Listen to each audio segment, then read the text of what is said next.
Most people drink alcohol or use some other sort of drug during their lives. That's understandable, given the pleasurable effects.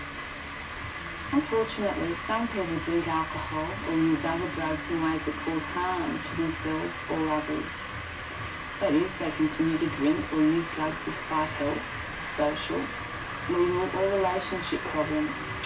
Changing addictive behaviour can be difficult for the user and challenging for health providers. Many users of alcohol and other drugs are ambivalent about change. They seesaw between wanting to change and deciding against change. Preparing clients or patients for change by enhancing motivation is therefore a crucial goal for health professionals.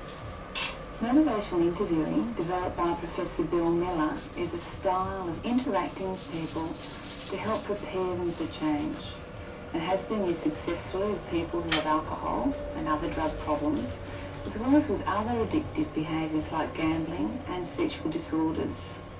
During this video, we'll be discussing motivational interviewing strategies developed by Professor Miller and his colleague Dr. Steve Rolnick.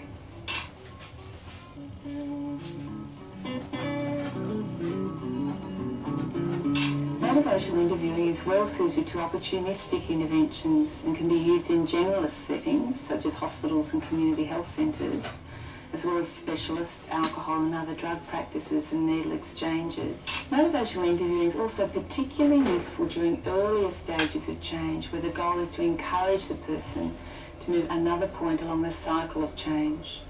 It's quite normal for a person who's trying to change their behaviour to make several attempts before achieving stable change. Each attempt progresses a person further through the process of change and shouldn't be regarded as failure, but rather as practice. For many health professionals, simply encouraging people to move one step along the cycle of change, to even just thinking about changing or deciding to try, is a valuable aim. Reaching the action stage may not be a realistic option for people at particular points of time. Motivational interviewing provides you with a series of simple and easily remembered key points that you can draw upon during your interaction with your patient or client. Of course, not all these points will be relevant to every client in every setting.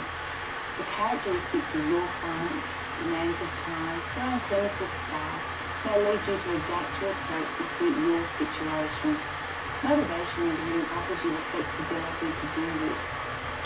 To give you a clearer understanding of the basics of motivational interviewing, the examples you'll see in this video concentrate on clients and patients who can be encouraged from pre-contemplation to contemplation. However, motivational interviewing can be used with people at all stages of change. For a description of this wider use, you can refer to this book by Professor Bill Miller and Dr. Steve Rolnick, and to the material accompanying this video. So let's begin to look at the key points of motivational interviewing. The first key point is an obvious one and is relevant to every client in every setting.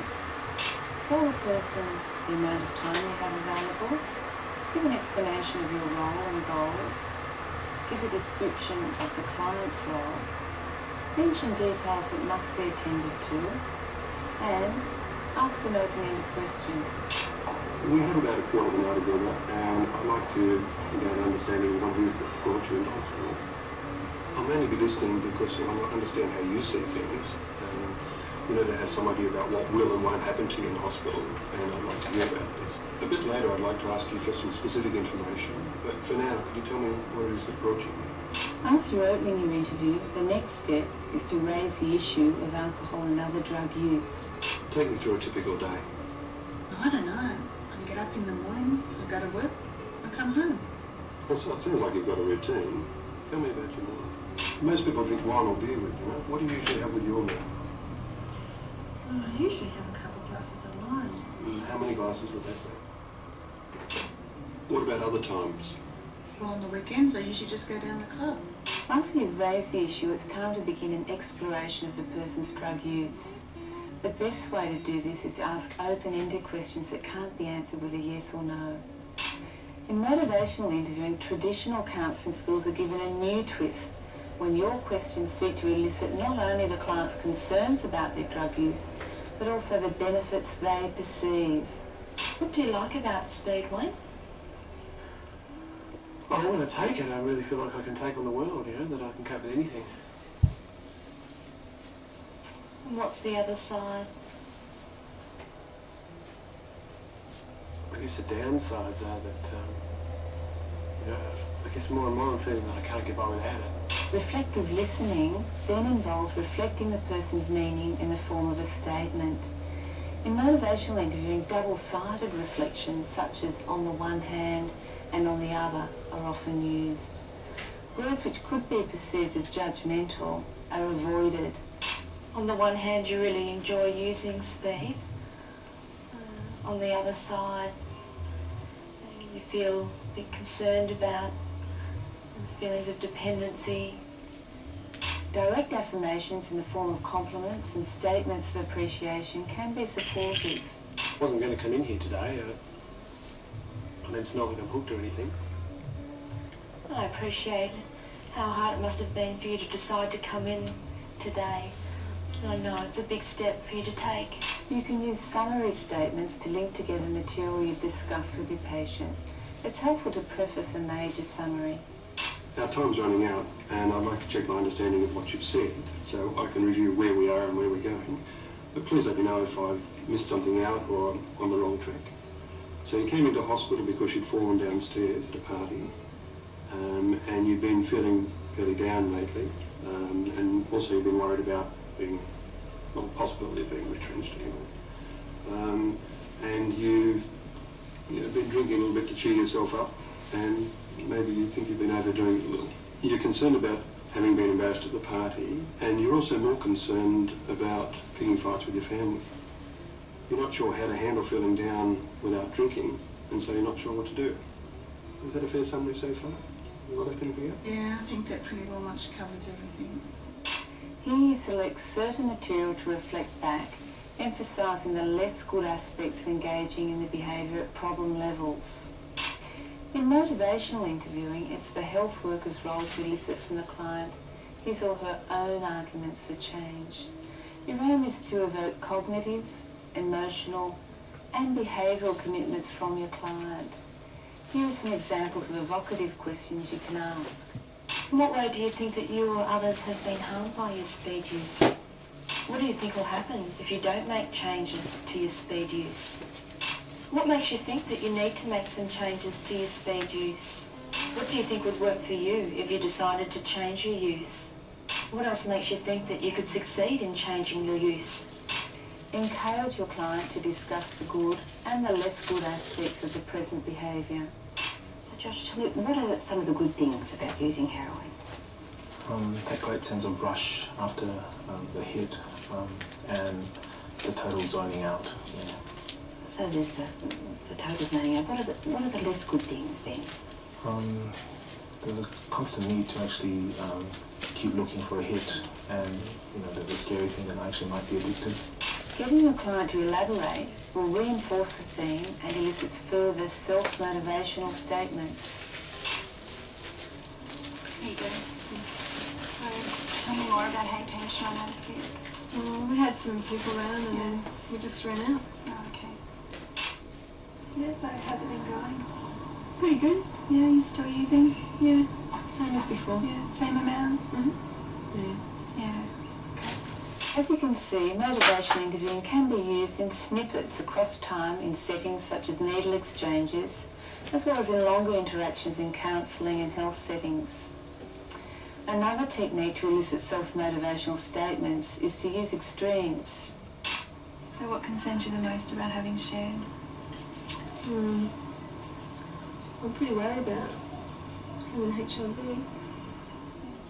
Exploring ambivalence in this way may make your client feel uncomfortable, but that's okay. This discomfort may encourage your client to move further along the cycle of change.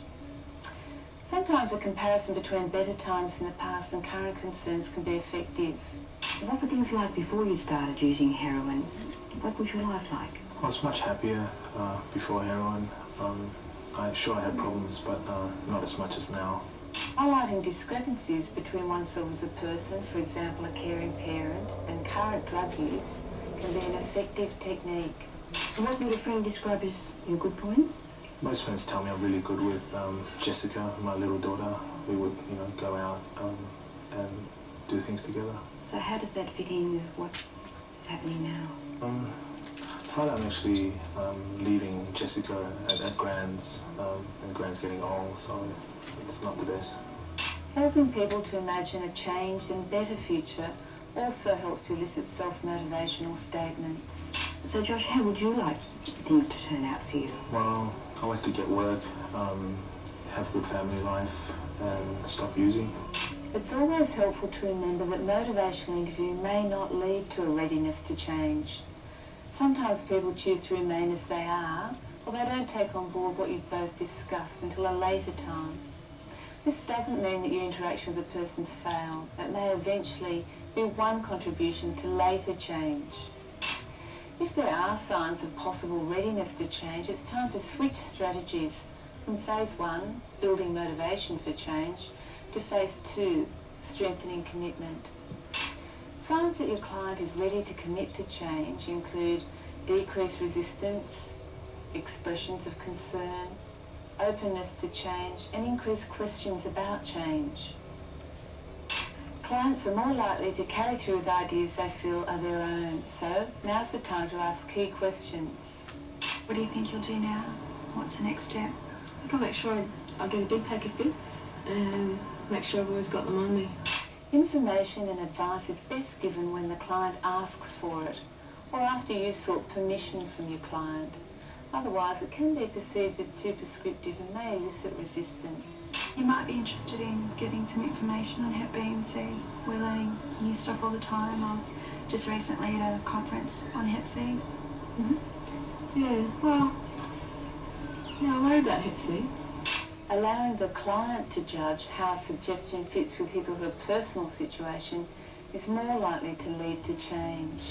I'm not sure if this would work for you or not, but what if you take some fit packs home for yourself and some for your partner so that you've got fits at both places? Yeah, that's a good idea because he does tend to rely on me having some in my bag and I run out. So having a stock at home is a good idea. To avoid resistance and to maximise the likelihood of action, offer your client a cluster of options. Good. Other options are probably a smaller pack for your purse, maybe a bigger pack in the car, and then there's always dispensing machines and chemists. Yeah. I don't like going to the chemist in case I run into people I'm trying to steer clear of, but packing in the car is a good idea. When your client seems ready to commit to change, it's time to negotiate a plan.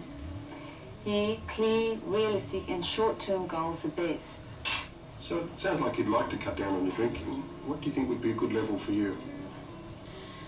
Well, I suppose I could follow those suggestions you made and maybe, maybe not have a drink for a couple of days and then when I do just have 2 drinks rather than more. I think I can manage that. Consider possible change options with your client. Tell me what ideas you have about doing that. Well, I suppose I won't go down and play the pokies until after dinner, and then maybe I'll just have a light beer. And finally, arrive at a plan. They're great ideas. Spending less time at the club will reduce the temptation to drink, and drinking light alcohol will allow you to consume more without having as much alcohol. You also said earlier that you have difficulty saying no to your friends. How do you think you might do that? After you've arrived at a plan, you can enhance commitment to this plan by eliciting your client's approval or by making it public. Okay, is this what you'd like to do? Yeah, well, I've got to do something. Now that your client has committed to change, draw the interview to an end on a positive note and arrange a follow-up wherever possible. The motivational interviewing strategies that we've outlined in this video are designed to be flexible and easy to use. The main virtue of motivational interviewing is that it allows you to communicate effectively with your clients and patients at any stage of change in any setting. Now let's review the key points. Provide an opening structure, raise the issue, ask open-ended questions, listen reflectively, affirm the person's efforts, summarise selectively, and elicit self-motivational statements. When your client's showing signs of committing to change, it's time to strengthen this commitment by asking key questions, giving information and advice with the client's permission, qualifying any suggestions, offering a menu of options, and negotiating a plan. By using these techniques, you can considerably enhance the possibility of a successful intervention now or in the future.